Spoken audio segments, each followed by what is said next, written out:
आज हम पढ़ने जा रहे हैं पाठ 19 कहानी लेखन। कहानियां तो बच्चों आपने अपने घर में अपने बड़ों से, माता पिता, दादी दादी दादा, नाना नानी, इन सभी से सुनी ही होगी। ऐसे ही कुछ कहानियां हैं जो हम इस पाठ में पढ़ेंगे। तो इन कहानियों को पढ़कर हमें बहुत सी शिक्षा मिलती है, हमें बहुत अच्छा ज्ञान मिलता है।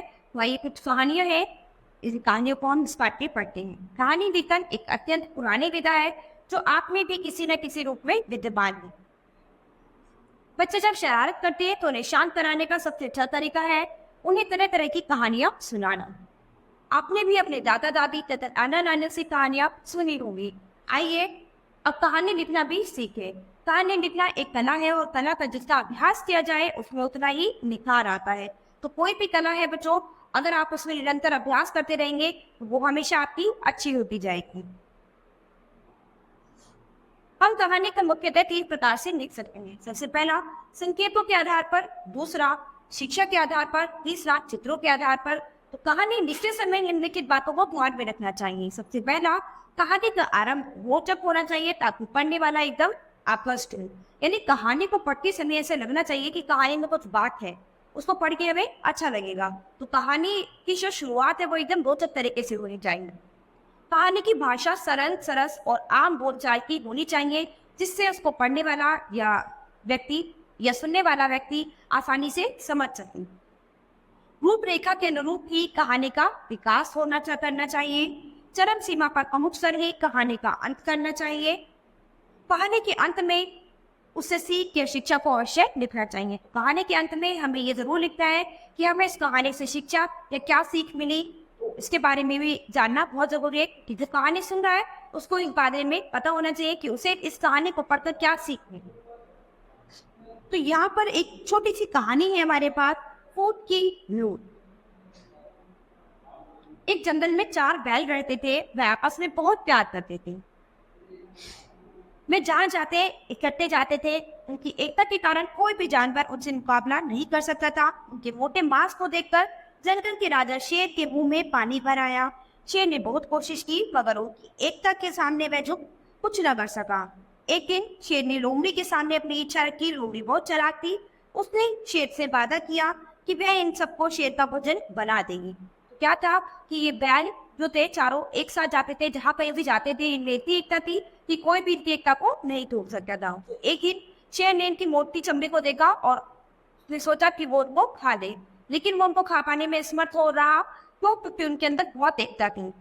अब शेर ने अपनी इच्छा लोमड़ी के सामने प्रकट की। तो लोमड़ी ने शेर से वादा किया कि वो इन बैलों को आपका भोजन जरूर बनाएगी। लोमड़ी ने एक बेले बैल को अपनी मित्रता में फंसाया, उसे हरे भरे खेत दिखाकर कहा कि तू बिना किसी डर के यहाँ घास खा। वे चलने लगा और उधर लोमड़ी ने शेर को सूचना दे दी। शेर उस बैल को मारकर खा गया। दूसरे दिन लोमड़ी शेष बैलों के पास पहुंची। बैलों ने लोमड़ी से अपने मित्र के बारे में पूछा तो लोमड़ी ने कहा कि वहां तो इतनी बढ़िया घास है कि वह वहां से आ नहीं रहा। सभी लोमड़ी को वहां ले चलने के लिए कहने लगे। लोमड़ी बोली, एक एक मेरे साथ वहां जा सकता है। सभी पहले मैं कहने लगे। तो लोमड़ी एक एक करके बैल को ले गई और वहां शेर उन्हें चट करता गया। तो क्या है इससे आपको क्या शिक्षा मिली? धोखा देना, धोखा खाना दोनों ही गलत है। तो लोमड़ी ने क्या किया, उन बैलों को धोखा दिया। पहले एक बैल को लेके गई कि वहां पर हरी भरी घास है, उसको खा लो, और शेर को बता दिया और शेर वहां पर जाकर उसको खा गया। फिर उसके बाद जब वो बाकी बैलों के पास गई थी, उन्होंने पूछा कि हमारा मित्र पहला बैल कहाँ है जिसको तुम लेकर गई थी? तो उसने कहा कि वो आराम से वहां पर हरी हरी घास खा रहा है और वो वहां से नहीं आना चाह रहा। ठीक है, तो बाकी बहनों ने कहा ठीक है हमें भी ले चलो। उसने कहा कि मैं सबको एक एक करके ही ले जाऊंगी वहां। ठीक है, तो सबने कहा ठीक है पहले मैं जाऊंगा। ऐसे करके वो एक ही करके सबको ले गई और सबको शेर खा गया। तो यहाँ पर लोमड़ी ने क्या किया कि एक धोखा दे दिया, उन सभी बैलों को धोखा दिया। ठीक है, और बैलों ने क्या खाया? धोखा खाया। लोमड़ी की बात सुनकर, उसकी बातों को सुनकर उन्हें लगा कि ठीक है वो सही कह रही है। तो वहां पर उन्हें क्या मिला? धोखा मिला, और लोमड़ी ने उन्हें धोखा दिया। धोखा मिलना और धोखा खाना दोनों ही बहुत गलत है। आप किसी को धोखा दे रहे हो वो भी गलत है, और किसी से आप धोखा खा रहे हो तो वो भी आपके लिए गलत है। तो इन दोनों चीजों से आपको बचकर रहना चाहिए। व्यापारी और बंदर। तो दूसरी कहानी बच्चों क्या है आपकी, व्यापारी और बंदर। टोपियों का एक व्यापारी प्रतिदिन टोपियां बेचने आसपास के गांवों में जाता था। एक दिन गर्मी ज्यादा थी, इसलिए वह एक छायादार पेड़ के नीचे आराम करने के लिए लेट गया। जल्दी उसे नींद आ गई। उस पेड़ पर कुछ बंदर बैठे थे। एक टोपियों का व्यापारी था, वो हमेशा टोपियां बेचने जाता था। तो एक दिन गर्मी बहुत थी, इस वजह से वो एक छायादार पेड़ के नीचे बैठ गया, और जिस पेड़ के नीचे वो बैठा था उस पर बहुत सारे बंदर थे। व्यापारी के सो जाने के बाद वे नीचे उतरे।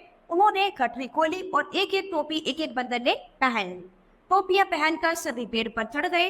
कुछ देर बाद व्यापारी उठा, उसे देखा उसकी बहुत सारी टोपियां गायब है। वह इधर उधर देखने लगा, तभी उसकी नजर पेड़ पर गई। वह हैरान हो गया। उसने बहुत प्रयत्न किए मगर उसे टोपियां न मिली। व्यापारी ने अपनी टोपी उतार के जमीन पर फेंक दी। बंदर नकलची होते हैं, उन सब ने भी अपनी अपनी टोपी उतार कर जमीन पर फेंक दी। व्यापारी ने सभी टोपियां इकट्ठी की और अपनी राह चल पड़ा। क्या था, बंदर तो थे, वो उसकी सभी टोपियां चुरा कर ले गए थे और ऊपर जाकर पहनकर बैठे हुए थे। ठीक है, तो अब जब व्यापारी ने देखा कि उसकी सारी टोपियां कहाँ गई, तो उसने नजर घुमाई तो देखा कि जो बंदर थे वो सभी उसकी टोपियां पहने हुए थे। अब उसने सोचा कि वो अपनी टोपियां वापस कैसे ले। तो उसने क्या करा, तो एक टोपी थी वो खुद पहनी हुई थी, उसको उतारकर जमीन पर फेंक दिया। तो बंदर नकलची होते हैं, जैसा आप करोगे वैसे ही वो करते हैं। तो जैसे ही उस व्यापारी ने अपनी टोपी नीचे फेंकी, तो बाकी जो बंदर थे उन्होंने भी अपनी अपनी टोपियां उतारकर नीचे फेंक दी। तो इस तरह से व्यापारी ने अपनी सभी टोपियां कलेक्ट की और वो वहां से चला गया। ठीक है, तो यहाँ पर आपको शिक्षा क्या मिली, जहाँ बल काम नहीं करता वहाँ बुद्धि कार्य करती है।